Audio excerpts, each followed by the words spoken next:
My name is Lea Hill, and I'm the club archivist at the Mississaugua Golf and Country Club. Mississauga has a very long and storied history. In late 1905, a group of members from the Highlands Club in the West End of Toronto stumbled across the property. They were seeking a site for their new golf course, as theirs was slated for development. The following year, the founders of our club arranged for the purchase of 206 acres from the Peel Manufacturing Company, owned by the Capriol family, for $13,000. Fortunately, much of our club's history is contained in our extensive archives, with great thanks to our first archivist, John Hall, as well as several subsequent archivists, up to and including my predecessor, Keith Gibson. Mississauga's original 9-hole course, completed in 1906, was designed by Percy Barrett, the head pro at the Lambton Golf Club, and George Cumming, the pro at the Toronto Club.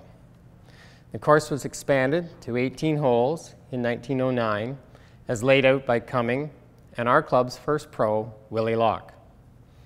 In subsequent years, Stanley Thompson and Donald Ross influenced aspects of the course. Stanley Thompson designed the holes across the river in 1928 to form the championship course that opened for play in time for the 1931 Canadian Open. The first clubhouse, used until 1912, was a farmhouse located roughly where our clubhouse stands today. It was ultimately moved across Mississauga Road and used as a house for the club's professional. Our current clubhouse was completed in 1913 at a cost of about $30,000. The project spearheaded by the club's first president, Lachlan Hamilton, whose portrait hangs in the main entrance to the club today. Over the years, the clubhouse and the golf course have experienced many changes. While we rely on the archives for details of long ago events, current longtime members have memories going back 50 or 60 years. Today, I would like to introduce you to 3 such members, all still active golfers, I might add, who are going to walk with me through the clubhouse today to reminisce. We will then head out to the golf course to see through their eyes what has changed over the years. To my immediate right is John Cornwall, a second-generation member. Both of his parents were members, and John joined the club in 1953. To John's right is Jane Watson, also a second-generation member, having joined Mississauga in 1960, some 57 years ago. Both of her parents were members, and her nephew, Ben Watson, is currently a member. Finally, George Blumenauer is a 65-year member, having joined the club in 1952. George served as the club's president in 1962 and 1963. Let's begin our clubhouse tour. We're currently in the Bridson Room, named after our head golf pro from 1932 to 1971. Originally, this room was called the Men's Snack Room. In 1953, the board renamed it the Mississauga Room, and on January the 3rd, 1997, it was renamed the Gordon Bridson Room on the occasion of Mr. Bridson's 90th birthday. This part of the clubhouse was actually added on in 1919. George and John, what changes do you remember about this room? Yes, I can remember this room quite clearly. I mean, the biggest treat was after caddying for my parents in the early 50s. We would come into this room, and it was a mixed lounge then, and there was a short order kitchen where the bar is, and the special treat was the Mississauga hamburger, which is as still good today as it was then. But that was my recollection of this room. Of course, at that time, there was no air conditioning in the room, and all of the big picture windows that you see today were all French-type windows that all opened up that were screened in order to keep the room cool. It was a big change when they transferred over to the picture windows that we have today. I remember when I first arrived to be surprised when I came in off the golf course to find the whole row of gin players occupying this room, and a pseudo bartender who relied on us to go to our locker and get a bottle to make drinks for the rest of us. But in any case, it was a social center in most of the afternoons, Wednesday and Saturday and Sunday. That's my recollection of this wonderful room. Yeah, and then actually, even before that, George, I remember vaguely now that the men's lounge, when this was the mixed lounge, the men's lounge, I believe, was in the basement, which Yes. then became the billiards room. But Yeah, along with the billiard table. yeah, yeah. Oh, and of course, the big change too is we used to have a nice big picture here that is now in the main lounge, but that was a big change too. That stayed there. God, it was there when I was here in the 50s, so it's a really old one. We're now in the 2-year-old Riverstone Pub, so named as the stone seen in the walls came from the Credit River below when the clubhouse was built over 100 years ago. Previously, this was a mixed lounge, and prior to that, it was half of the men's locker room, the other half being immediately above us. John, George, what can you remember about this space when it was a locker room? Okay, I can remember this room quite clearly. It used to be the men's locker room. My dad's locker was over in that corner, and the showers were where the current ladies' washroom is.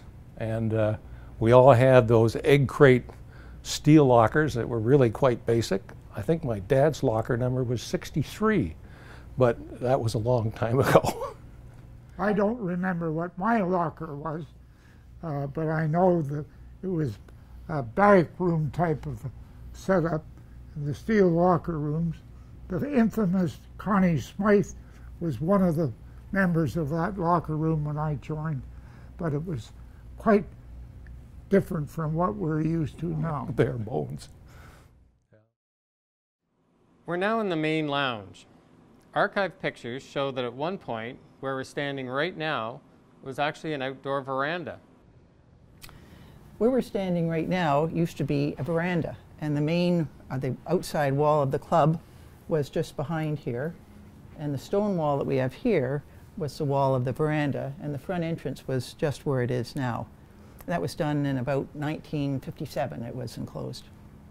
Yeah, I can remember this area was concrete floor, painted a burgundy red, and as Jane pointed out, the wall, I think the entrance was this side of the wall, and it was changed in 59, was it? Or 57, when all of this was enclosed. It just really just ached for this extra space to be added. And above here was a veranda for the ladies' locker room, which has, since then has been enclosed and part of the locker room now. And that's about all I can remember about this area, but I don't remember a lot of seating out here. It was just sort of like bare bones, and it was sort of just aching for change. Right now we're in the West Lounge. A set of white French doors came into this room that was called the Birch Room, which was the informal dining area that we had before we used the Terrace Room, or before the Terrace Room was built. In the background you can see the J.W. Beatty painting that used to be in the Brideston Room. Beatty was a famous Canadian artist and was a club member here in the 1920s and the 1930s. Jane, you have some recollections of this room. The Birch Room actually had birch paneling, and this was the snack bar, mixed eating area prior to the Terrace Room, which was, with extensive renovations, was added in the late 1970s. And I remember as a kid, my family used to go to all the Argo football games. My dad was a real fan. And I can remember being here, and Gord Coral, I believe it was, organized a bus. So we'd come up and have lunch here, a number of the members, and then get onto the bus, and off we go to the Argo football games. And of course, we just won the Grey Cup this year, which was very nice. Through a long period, we certainly didn't. We're now in the main dining room. John, how has this space changed over the years? Okay, I remember this is one of the areas of the clubhouse that has probably changed the most. And that the stone wall at the back there used to be the end of the clubhouse. And there was a veranda floor similar to the front veranda that ran the length of that wall. And that was a real social gathering spot afterwards. And then at the end of the room, the dining room used to have a semicircular window wall of French windows that looked west. And it was at that end, I remember oak strip flooring, and the floor sloped gently to the west. And the junior locker room actually was underneath. And I remember the really fancy locker, or the really fancy steel showers that we had down there. And the same, we didn't have the fancy locker rooms that the men had with the egg crate. We had the old steel lockers that slammed a big solid door. But anyway, the changes that have happened in here are really, really dramatic. Yes, the dining room was really quite a social hub. It was used a great deal more than it is now. I can remember as a kid, I guess this was 50s, 60s, there seemed to be dances every Saturday night. Off would go my parents with small orchestras, musical groups. And it really was, as I say, the social center. Of course, we all love our bingo, and our most popular event has been here in the dining room for some years, and Ted Ballard was the one who started that, and with support of Norma, and also the Santa Claus event for the kids. And at one point it was members who were Santa. It was Roy Vansicle, it was John Balasavic. Great fun, wonderful events that were started for our club. Okay, in 1979, we had a huge extension to the club, and that brought the terrace room. There were some other changes as well to the club, but this one we're focusing on now. And this terrace room has evolved over the years. It is the increasing informality of dining. The dining room is used much less. And so this area where we're standing now was added over time. The kitchen has been expanded a couple of times. Actually, the open kitchen was built, and now it's been expanded. And it is servicing not only this room, but also the pub, which we now have, and the Mississaugua room. So increasing informality, and this is the terrace room has been increased. The Tudor room, I believe, was created, and when the club changed from a summer club to a winter club, to a year-round club, pardon me, with the addition of the curling rink. With the curling rink, there are changes to the old semicircular dining room, changes to where the junior locker room used to be, changes to the entrance to the curling rink, and the creation of a downstairs entertainment area, which now is the Tudor room. And that's really, I believe, how that lower level became into existence. Before that, it was sort of a waste area. I can remember the old locker room floor was all broken concrete, and it was a real disaster area, but now it's quite a good entertainment area. And it's going to change again. We're outside the main clubhouse now, and when you look up you can see the windows at the top level. The archives indicate that as late as the 1940s there were as many as 17 bedrooms in use up there. Member Sandy Saunders and others were regular summer residents. Sandy Saunders' bedroom was the one right on the corner above the Bridson room. George, do you remember the bedrooms up there at all, and what stories have you got about that? My first attendance here reminded me of Army barracks up on the second floor, and they still had the bedrooms, and it was only a couple of years after I joined that they were changed over to locker rooms. Did you ever stay in any of the bedrooms, George? I certainly did not. John? Well, as I recall, it was 4 bedrooms above the Mississaugua room. Sandy Saunders, as you mentioned, Dr. Lockwood, Buster Lockwood's father, and Ben Lindsay. And I'm unable to remember the final person, but the 4 of them were perpetual customers throughout the summer. And actually, my family and I stayed here for 1 week in the late summer of '52 in one of the bedrooms over there for 1 week. I remember it was a fabulous week. But yes, there's quite a few memories here. And no, I was a junior member. I wasn't often in the locker room. Occasionally I actually played on Ladies' Day, or I'd go up with my mom.